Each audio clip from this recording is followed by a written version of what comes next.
श्री स्वामी समर्थ. आजचा हा स्वामी संदेश टाळू नका तर भाग्यवान ठराल. चिंता करू नका, या महिन्यापासून सर्व काही तुमच्या मनासारखं होईल. तुमच्यासाठी काही खास योजना आखून ठेवलेल्या आहेत. तुमच्या आयुष्यामध्ये सुख समृद्धी जे आनंद घेऊन येतील. स्वामींचा हा आशीर्वाद प्राप्त करण्यासाठी श्री स्वामी समर्थ लिहायला विसरू नका आणि विश्वास ठेवा. जो संकटात स्वतःला शांत ठेवून मात करतो तोच खरा स्वामी भक्त. दुःख वेदना आता सुखात बदलतील आणि मार्गातील अडथळे चमत्कारात बदलतील. विश्वास ठेवून पुढे निरंतर चालत राहा. जे काही करतो ते तुमच्या चांगल्यासाठीच करतो, तुझ्या रक्षणासाठी करतो. म्हणून जे झाले त्याबद्दल विचार करत बसू नका. जे झालं ते चांगल्यासाठीच झालं. स्वामी म्हणतात, मान्य करणं कठीण आहे, तरीही बदल हा होणार आहे. प्रथम तुमच्या ज्या चुका झालेल्या आहेत त्या सर्व स्वीकारा आणि बदल करून स्वतःला माझ्या स्वाधीन करा. मग तुमच्या आयुष्यामध्ये बदल घडणारच आहे. काळजी करणं सोडून द्या, कारण तुमची काळजी करण्याची जबाबदारी आता माझी आहे. भिवू नकोस, पुढे जात राहा. संकट दूर होतील, तुला माझा खास आशीर्वाद आहे. तुमचं कौतुक जरी नाही झालं तरी तुम्ही काम चोख करा, कारण चुका तर इथे देवाच्याही काढल्या जातात. प्रत्येक दिवस तुम्हाला अडचणी आहे माहिती आहे, पण तुम्हाला स्वामी एकटं सोडणार नाहीत. तुमच्या अडचणी कायम राहणार नाहीत, त्या कधीतरी संपणार आहेत, लक्षात ठेवा. कारण ज्या गोष्टीला सुरुवात असते त्या गोष्टीला शेवटही असतो. तुम्ही भाग्यवान आहात की तुम्ही स्वामींचे लेकरं आहात. स्वामींचा आशीर्वाद तुमच्या पाठीशी आहे. फक्त स्मरण करा आणि कार्य करत राहा. प्रामाणिकपणा ठेवा.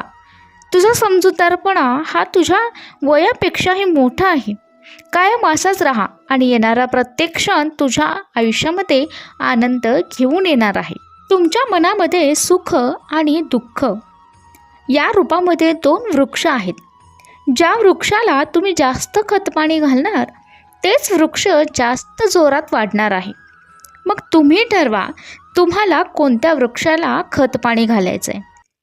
कोणत्याही परिस्थितीमध्ये नेहमी सकारात्मक बाजू विचारात घ्या आणि विश्वास ठेवा, ते तुम्हाला चांगला मार्ग नक्कीच दाखवतील. नकारात्मक विचार तुम्हाला अडचणीतच आणणार आहेत. नेहमी तुम्हाला खूप काही शिकवत असतं. वेळ तुम्हाला खूप काही शिकवत असतं, संकेत देत असतं. आजही तुम्हाला काही सांगायचं आहे, हा संदेश पूर्णपणे ऐक. तुम्ही प्रत्येक पाऊल चालत राहा. आता जरी तुमच्यासमोर दुःख असलं तरी पुढच्या पावलावर सुख नक्की असणार आहे. तुम्ही किती कष्ट करत आहात याची कल्पना स्वामींना आहे आणि त्याच कष्टाचं फळ तुम्हाला आता लवकरच मिळणार आहे. त्याचा साक्षीदार स्वामी असणार आहे. अरे विचार करून बघा, गुलाबाला काटे असतात असं नव्हे, तर काट्यालाही गुलाब असतो.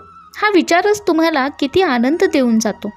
मग तुमच्या आयुष्याचंही तसंच आहे. तुमची भक्ती ही तुमच्या डोळ्यामध्ये दिसते, त्याला पुराव्याची गरज नसते. आणि जर असेल तर ते तुझं कर्म आहे, तुझं कर्तृत्व आहे आणि तुझा प्रामाणिकपणा आहे आणि तुझे विचार आहेत.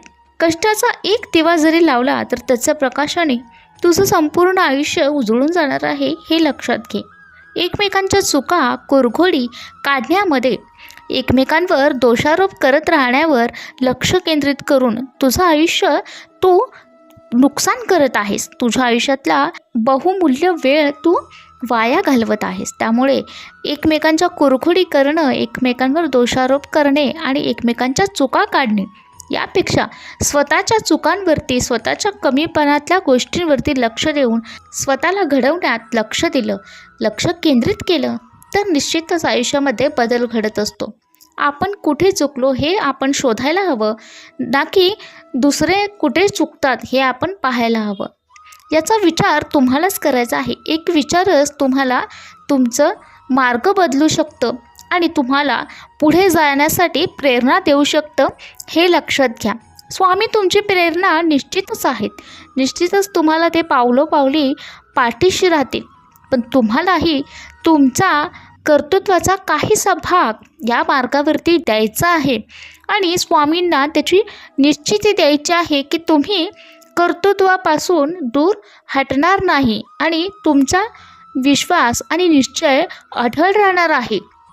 वेळोवेळी जशी परिस्थिती आणि वेळ येईल तुम्ही बदलणार नाही याची शाश्वती तुम्ही स्वामींना द्या आणि त्यांचे आशीर्वाद प्राप्त करून घ्या. ज्ञान दिल्यानं ज्ञान वाढतं याचा अर्थ असा नाही की व्यर्थ बडबड पण कामाची असते. जिथे ज्ञान तर वाढतच नाही पण वेळही वाया जात असतो हे लक्षात घ्या. निर्णय चुकला तरी हरकत नाही पण तुम्ही त्या निर्णयावरती ठाम राहायला शिका. यातून तुम्हाला अनुभव मिळेल आणि विश्वासाने नवीन सुरुवात करण्याची ऊर्जा मिळेल. यश साजरं करणं कठीण आहे पण त्यापेक्षा महत्त्वाचं आहे अपयशातून धडा शिकणं. हिशोबाच्या गणितात जरी तुम्ही कच्चा असला तरी आयुष्याच्या हिशोबात आणि विचाराच्या हिशोबात नक्की पक्क राहा. वर्षानुवर्षे तुम्हाला दुःख देणारी लोक तुमची आता कदरही करतील. देव असं जाईल की तुम्हाला मागायला काहीच उरणार नाही. जी माणसं तुम्हाला त्रास देतील तीच आता तुमची किंमतही करतील हे लक्षात घ्या. प्रत्येकजण तुम्हाला इथे समजूनच घेतील असं नाही आहे. जो समजूतदारपणा तुमच्याकडे असेल तो इतरांकडे असेलही असंही नाही. सगळ्याच गोष्टी नशिबात असतीलच असं नाही पण तुमच्याकडे जे आहे त्यामध्ये तुम्ही समाधानी असला तर तुमच्याहून भाग्यवान कुणीही नसणार आहे. काही वेळेस असे काही अनुभव नसतानाही तुम्ही अचूक काही योग्य निर्णय घेऊन स्वतःला सिद्ध केला की तुम्हाला अशक्य असं काहीच नाही आणि स्वामी निश्चितच तुमच्या नेहमी पाठीशी राहतील हे लक्षात घ्या. असा विचार ज्यावेळी तुम्ही कराल तुम्हाला तुमच्या आयुष्यामध्ये कुठल्याही पायरीवरती कुठलीच तुम्हाला कमतरता भासणार नाही किंवा उणीव भासणार नाही की माझ्याकडे हे नाही आहे, माझ्याकडे ते नाही आहे, माझ्याकडे ही कमतरता आहे आणि माझं आयुष्य परिपूर्ण नाही आहे. असा विचार त्यावेळी तुमच्या मनातून कायमचा निघून गेलेला असेल. या गोष्टीने तुम्ही एकदा बारकाईने विचार केला तर इतरांपेक्षाही तुमचं आयुष्य स्वामी समर्थांनी खूप सोपं केलेलं आहे आणि खूप चांगल्या गोष्टी तुमच्या आयुष्यामध्ये दिलेल्या आहेत जे अजून इतर लोकांच्या आयुष्यामध्ये कुठेही दिसत नाही. स्वामींना एक प्रार्थना करा. चुकलो मी स्वामी अनेक वेळा, पडत गेलो, भरकटत गेलो, पण तुमच्या कृपेचा हात नेहमी कधीच सुटला नाही. हे माझे गुरु स्वामी, माझे स्वामी ज्यांनी मला अंधारातून ओढून पुन्हा प्रकाशात आणलं आणि चुकीच्या मार्गावरतून मला चांगल्या मार्गावर आणलं आणि मला पुढे जाण्यासाठी धैर्य दिलं, सहनशीलता दिली, संयम दिलं.